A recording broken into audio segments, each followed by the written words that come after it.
A continuación, Medicina Ecológica.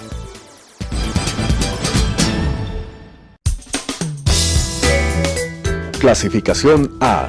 Apto para todo público.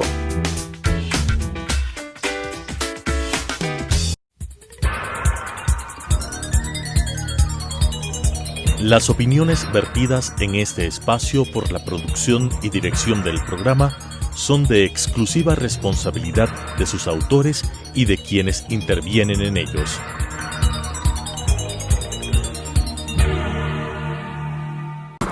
Telesucesos Canal 29 UHF presenta Medicina Ecológica, un nuevo enfoque de la salud pública diseñado especialmente para mejorar la salud de todos los habitantes en armonía con la naturaleza.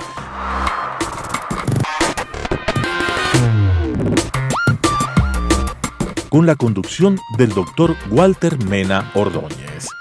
Medicina Ecológica. Amigos televidentes, es una enorme satisfacción continuar con nuestro programa Medicina Ecológica hacia un nuevo enfoque de la salud pública. Esta es una buena oportunidad para conversar con una persona enterada al máximo de los temas relacionados con la clínica de la COVID, pero no solamente eso. Él es médico infectólogo, catedrático universitario y historiador especializado en temas de salud, el doctor Byron Núñez. El tema, una mirada crítica a la COVID-19. En realidad, todo el mundo habla de la COVID-19, pero nadie mejor que Byron Núñez para hacernos una mirada crítica respecto a la pandemia que asola la humanidad. Primero, algo que comenzó como rumor sobre el origen del COVID-19 y luego se transformó en una verdadera ola a través del presidente Trump, relacionado con el nacimiento de la pandemia en la China. Más aún, se dice que los chinos han contado con la colaboración de la Organización Mundial de la Salud para hacer daño a Occidente y establecer las nuevas reglas de un juego sucio en la geopolítica mundial. Mi estimado Byron, bienvenido a nuestro programa y por favor comencemos con esta pregunta inquietante. ¿Qué hay de verdad y qué hay de mentira en todo esto de que la pandemia se inició en la China y en forma deliberada los chinos hicieron daño a Occidente? ¿Se aplica acaso aquello de que Campo Amor decía, en este mundo ingrato nada es verdad ni nada es mentira, todo es del color del cristal con que se mira? Bienvenido. Muchas gracias, estimado Walter, por invitarme a su valiosísimo programa y al canal Telesucesos. El inicio de esta pandemia, los médicos infectólogos y que estamos un poco ligados al proceso de la vigilancia de la influenza, sabíamos que iba a venir algo. Sí, sabíamos. Y seguimos esperando ese algo, Walter. Ese algo se llama una nueva influenza, similar a la de hace 100 años. Sorpresa, no se nos vino la influenza, se vino otra enfermedad, coronavirus. Una enfermedad que aparece aparentemente en un mercado y que se vuelve lo que llamamos los médicos una zoonosis. La zoonosis es una enfermedad transmisible que viene de un animal al hombre. Se tiene muy claro lo que pasó en Wuhan, la provincia de Hubei. Wuhan es una ciudad de 10 millones de habitantes y la provincia de 60. En el mercado de frutos, de frutos frescos, de mariscos. Se sabe todo. Lo que pasa es que no se sabe cómo se transmitió del animal al humano. Eso sí es una incógnita muy seria. La vigilancia epidemiológica la tenemos de caso por caso El proceso empezó a final de noviembre. Diciembre ya conocíamos de una neumonía rara. Es increíble la actitud militar del gobierno chino hacia la contención de la epidemia. En una ciudad de 10 millones de habitantes, la militarizaron y la contuvieron. A los 15 días, a mediados de enero, ya teníamos la secuenciación genómica del virus. Eso es fascinante. Eso permitió que los laboratorios en el mundo entero sean capaces de desarrollar las técnicas de diagnóstico, PCR. Pero no sabemos más. No tenemos un conocimiento como médicos clínico-patológicos del proceso en China. Ahí aparece la segunda parte. Si ya se conocía la secuenciación a mediados de enero, ¿por qué la acusación de que la Organización Mundial de la Salud, en connivencia con la República China, República Popular China, digámoslo con propiedad, ¿por qué se dice que ellos estuvieron de acuerdo para aplazar la información que hubiese permitido a Occidente tomar las medidas preventivas del caso? Debido al asunto que he planteado de influenza, la Organización Mundial de la Salud tiene todo un plan y una estrategia de control de brotes mundiales. Mucho en China. En China se ha planteado controles de H5N3, H5N1, las influencias que tenemos miedo, la de las aves. Pero la Organización Mundial de la Salud, ¿qué hizo? Tomó una actitud un poco flexible, porque la palabra pandemia no es un término científico, es un término político. Considero que la OMS tarda en definir la pandemia, porque la pandemia tiene una nomenclatura sociopolítica, en tanto que desde la visión estrictamente médico-epidemiológica ya veíamos que era un brote de neumonías graves que estaba en una ciudad determinada. Había que actuar. Contactos con personas ecuatorianas que viven en China nos han hecho saber de la acción inmediata que se tomó. Guerra avisada no mata gente. Europa, Estados Unidos, América Latina no creyeron mucho en el tema, pero sabíamos que se nos venía algo, y es por ello que el brote en Europa es explosivo. Ya. Aquí tengo un libro que ha tenido la gentileza de obsequiarnos Byron Núñez Freile. Su título, Larga aventura de Juan de Hospital, misionero expulsó de los reinos de España. Este es uno de las tantas producciones de Byron Núñez en materia de historia de la medicina, historia de la salud. Él nos ha dicho así con mucha exactitud lo que ocurrió respecto de la pandemia en China. Ahora vamos a otro asunto de singular importancia, inquietante, por cierto. Se trata de la construcción del conocimiento en materia de COVID-19. Y aquí también acordándonos de los poetas españoles y cantautores Machado y Jean Manuel Serrat. No hay camino, se hace camino al andar. Se comenzó diciendo una cosa de la COVID. En este momento tenemos una cosa diferente.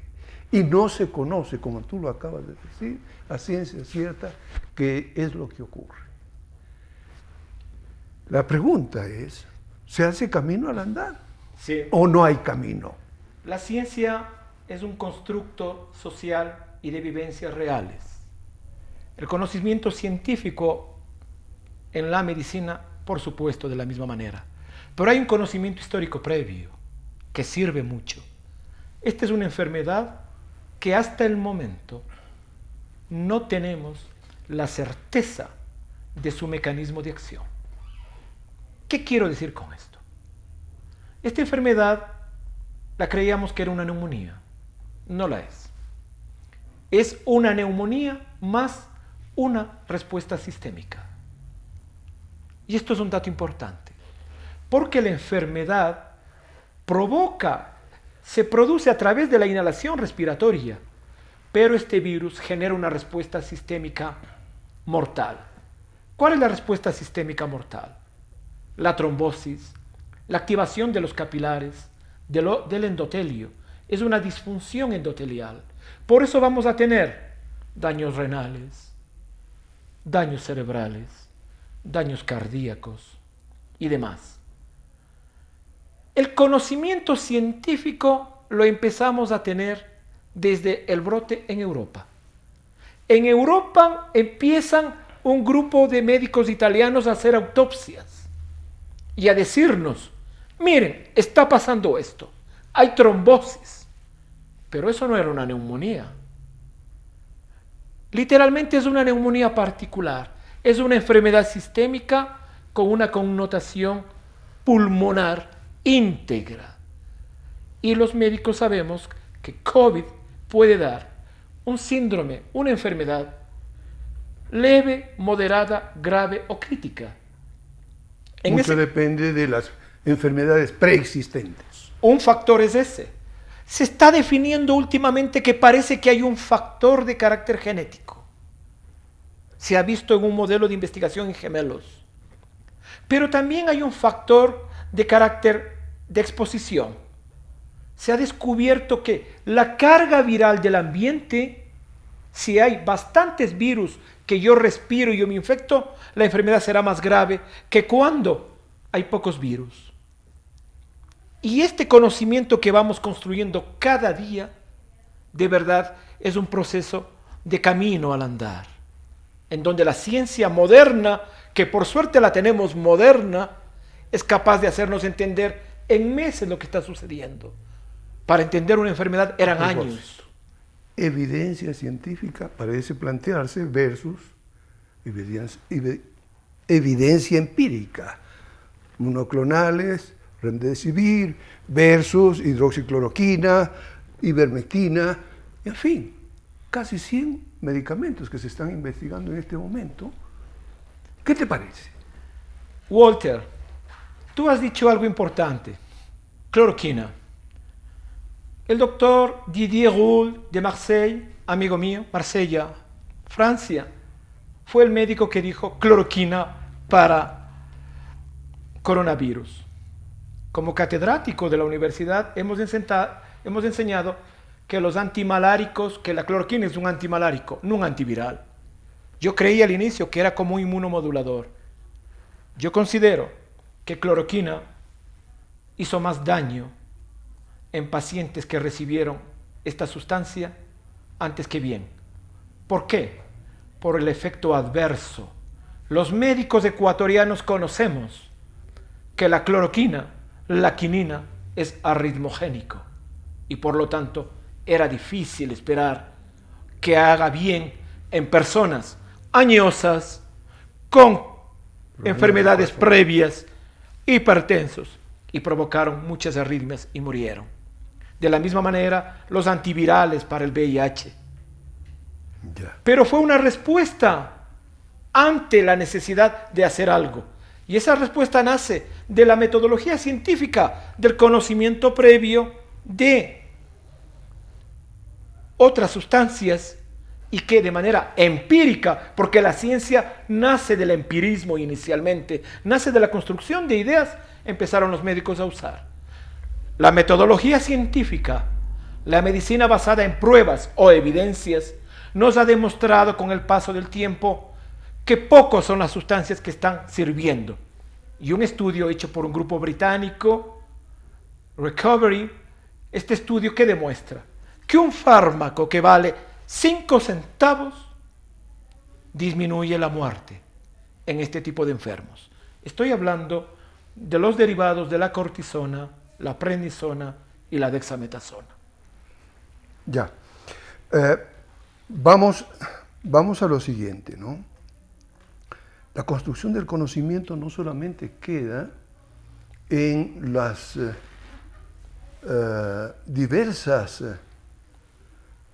fórmulas de solución farmacológica.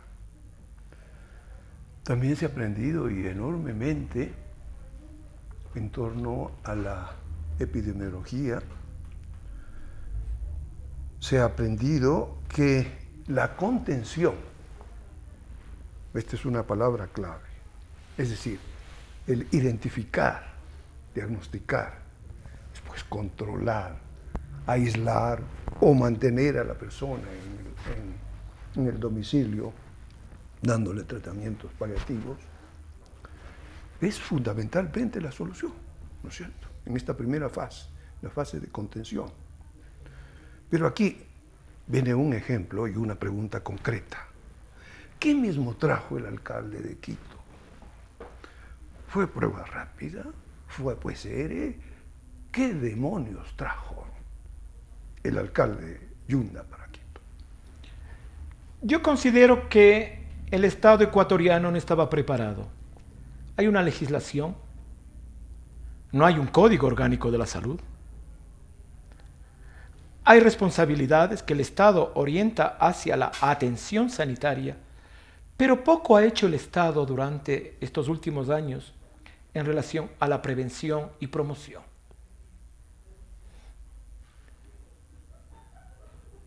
Walter, usted ha dicho, ¿qué es la contención? ¿Qué es la mitigación? Nosotros debemos tomar acciones, aparte de las acciones médicas, debemos tomar acciones de control epidémico o epidemiológico, como se dice. Las acciones más precisas que se han demostrado, le hablo, Nueva Zelanda, Australia, Singapur, Corea del Sur, estos países han demostrado que las acciones de contención, ¿qué significa? Buscar infectados, rastrear a los contactos y aislarlos, contiene la pandemia. Es el mejor mecanismo. América Latina no está haciendo mucho esto. Hablo de un país, Uruguay, que sí lo está haciendo. Y el otro mecanismo, mitigación, que consiste en aislarnos, cuarentenas, confinamientos. ¿Cuál es el objetivo de este segundo método? Disminuir la carga de personas que vienen con neumonías graves. Disminuir los ríos de pacientes que van a los hospitales con infecciones respiratorias y que van a saturar los hospitales y las terapias intensivas. ¿Para qué sirven entonces los métodos de laboratorio? El ilustre municipio del Distrito Metropolitano adquiere un método que es bueno. Es bueno. Es muy bueno para diagnóstico de personas infectadas. Es una técnica molecular que búsqueda ácidos nucleicos que se llama LAMP. Similar al PCR.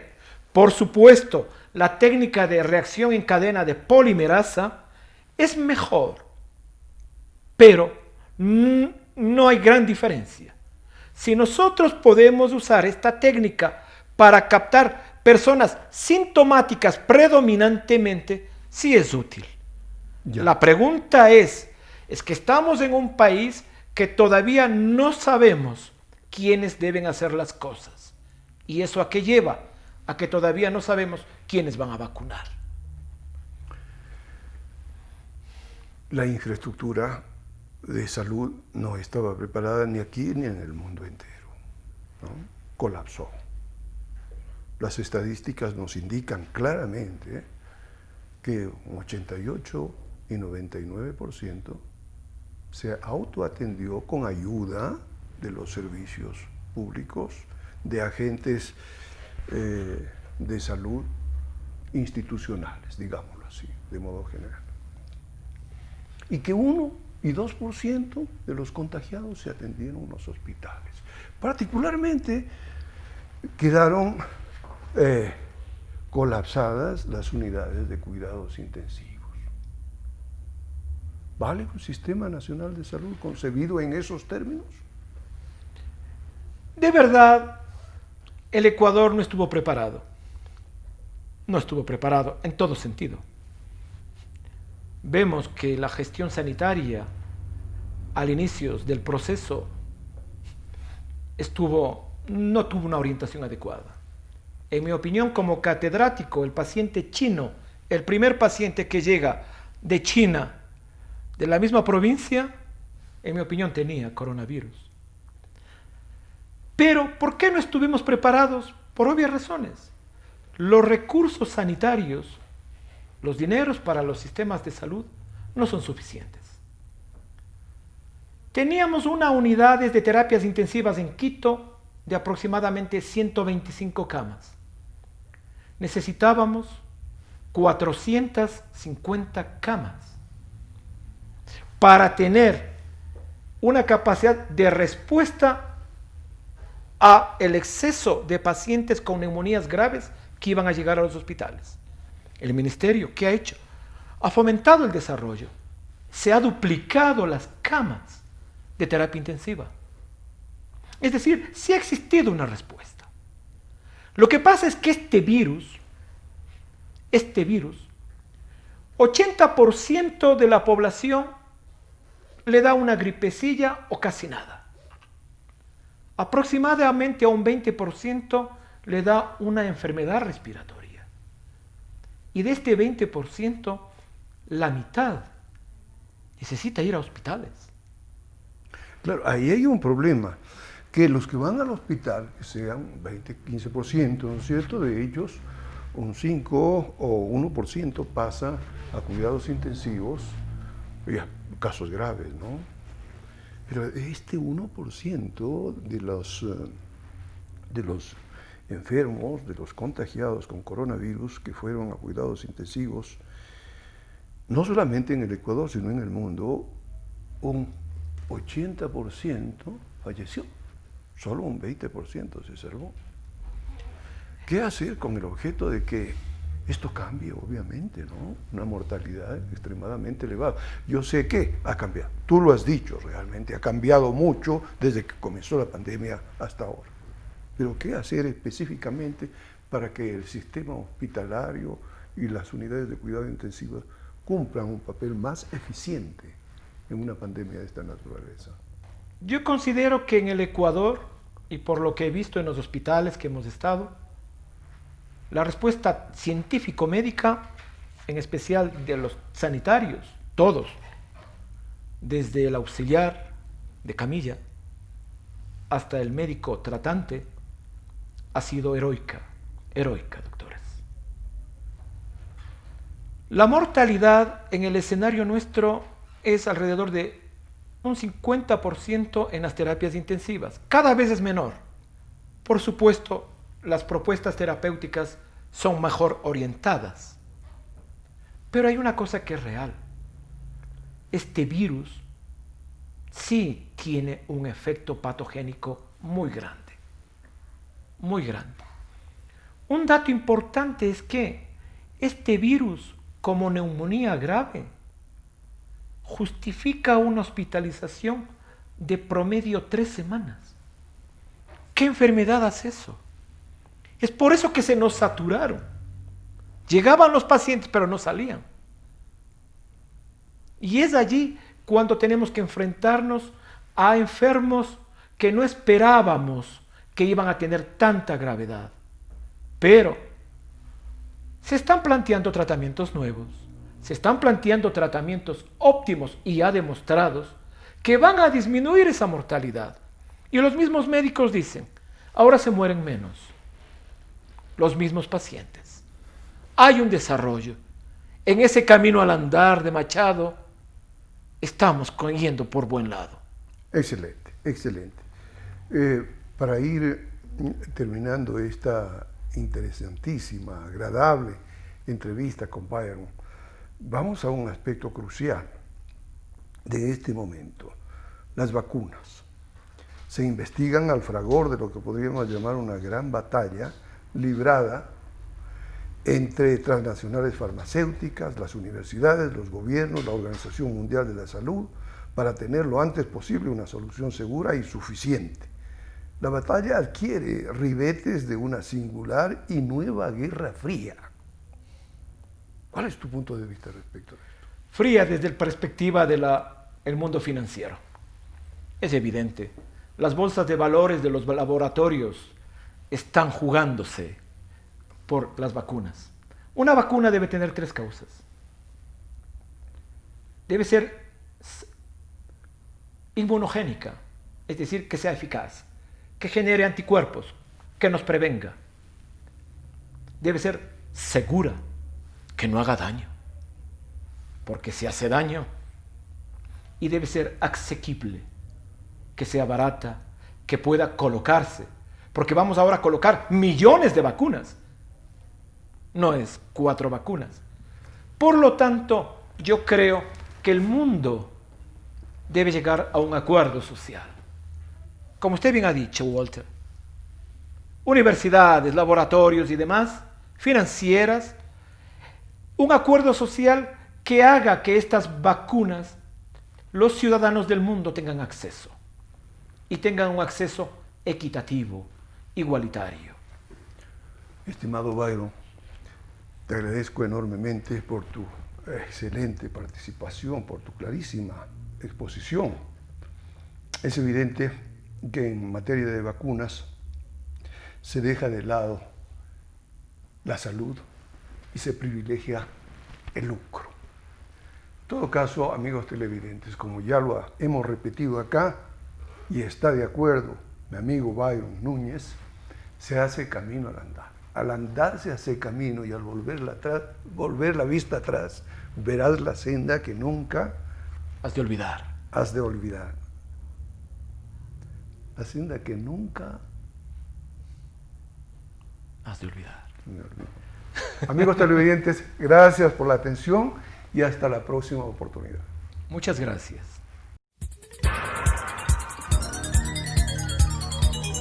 Las opiniones vertidas en este espacio por la producción y dirección del programa son de exclusiva responsabilidad de sus autores y de quienes intervienen en ellos.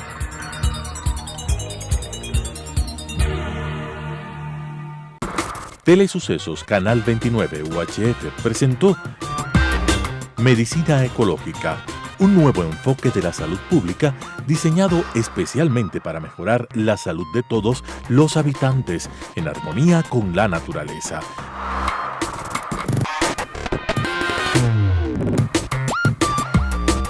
Con la conducción del Dr. Walter Mena Ordóñez.